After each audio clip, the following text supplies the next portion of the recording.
Yes, tugushimira gukomeza gukurikirana ibiganiro byacu kuri Sport News TV, aho tukugezaho sport update nyinshi ziba zigiye zitandukanye zivugwa hirya no hino ku isi.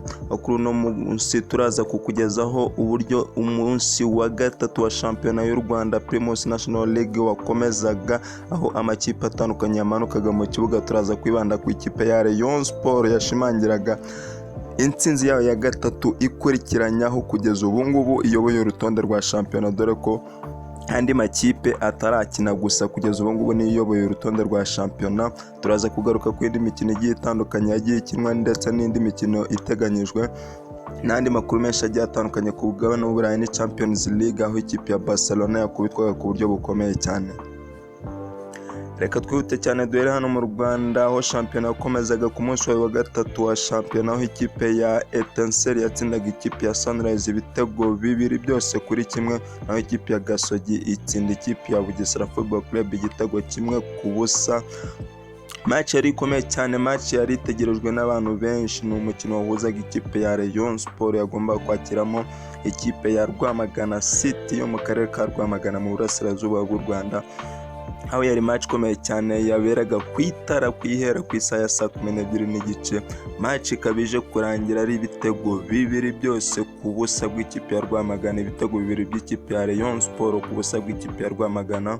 Ikipe ya Rayon Sport inashimangira kwicara ku mwanya wa mbere, aho iyoboye urutonde rwa shampiyona n'amanota 9/9, igakurikirwa n'ikipe ya Gasogi United n'amanota 7.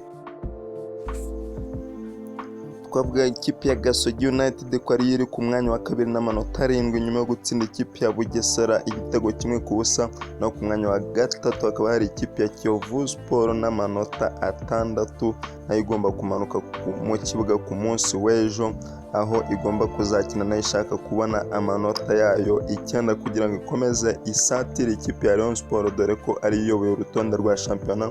Tunabibutsa ko kandi ikipe ya APR FC yageze mu gihugu cya Tunisia, aho igomba kujya mu mukino wo kwishyura, aho igiye gukina n'ikipe ya US Monastir mu mukino wo kwishyura, dore ko mu mukino ubanza ino ekipe yari yatsinze ikipe ya US Monastir igitego 1-0 cya Mugunga Yves ku minota 19 gusa.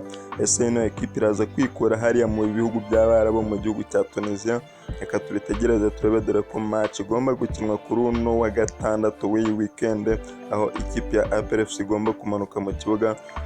Tutibagiwe kandi ikipe ya AS Kigali nayo igomba kumanuka mu kibuga, aho igomba kuzakira ikipe ya Telecom Assasi yo mu gihugu cya Djibouti. Nyuma yaho ino match ibanza yarangiye ari ubusa ku busa, ikipe ya AS Kigali ikaba ihabwa amahirwe menshi yo kuba yakomeza muri round ikurikiraho, n'ikipe ya APR FC nayo bikaba bivugwa ko yahagurutse hano mu Rwanda ifite intego yo kwitwara neza hariya mu gihugu cya Tunisia, nubwo gukina mu Barabu biba ari ibintu bikomeye cyane. Twihute cyane twerekeza hanze y'u Rwanda, ni Champions League. Ikipe ya Bayern Dominique yanyagiraga ikipe ya FC Barcelona ibitego 2 ku busa, byatsinzwe n'umusore Lucas Hernandez ndetse na Leroy Sané. Nyuma yo kwitwara neza ku ekipe ya Bayern Dominique, igakomeza gushimangira ko ari ikipe ikomeye cyane nyuma y'imikino 29 yose idatsindwa muri Champions League cyangwa se muri group stage.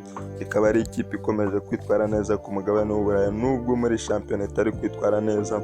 Gusa twababwira ko nyuma yo gutakaza Robert Lewandowski bakazana Sadio Mane, kugeza ubu ngubu ntabwo arafatisha hariya mu gihugu cy'Ubudage, ariko ikipe yabashije kwitwara neza. Ikipe ya Barcelona birangira itakaje amanota, ikaba igiye gutegura shampiyona. Tugushimira gukomeza gukurikirana ibiganiro byacu kuri Sport News TV, aho tukugezaho sport update nyinshi zigiye zitandukanye. Tugusaba gukanda subscribe kugira ngo ujye ubasha kubona amakuru menshi y'imikino abagiye atandukanye bavugwa hirya no hino ku isi.